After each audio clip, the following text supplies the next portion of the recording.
The Newport River is a place where people work, live, and enjoy the beautiful water. I grew up where we're at right now, and this particular piece of property was purchased by my grandfather in 1929, and he built an oyster shucking house here.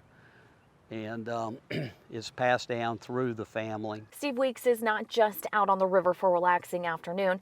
He's a shell fisherman, but the river isn't what it used to be, as pollution has lessened the amount of water that can actually be used to harvest shellfish. And it seems like every year, more and more acreage of the river is being closed. Right now, nearly 40% of the river is closed because of poor water quality. The Newport River has actually been listed as one of our most endangered shellfish growing waters in North Carolina. And while it's endangered, it's actually extremely important economically. To save the river, stakeholders from around Carteret County and the state must first determine where the pollution is coming from.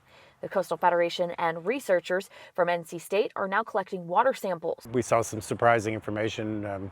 The first round of sampling was done during dry weather, so it really was sort of baseline flows, and actually picked up some creeks that had high levels without rainfall. With that new data, the group must decide where to go from here. The goal of the plan is to figure out what is causing the water quality to deteriorate and how we might turn that around. After the research and plan development is completed, the team will then begin to try and implement the necessary changes. So, this is a nice opportunity to be able to look at what's practical to be able to do to start slowing down some of that polluted runoff and to use the land more effectively to absorb water. For shellfish growers like Steve Weeks, while the prospect of improving the water quality of the Newport River is exciting, he also sees the project as an opportunity to improve things on a larger scale. I think it would be fantastic if we saved this river, and we could use what we learn here to save other waters. It's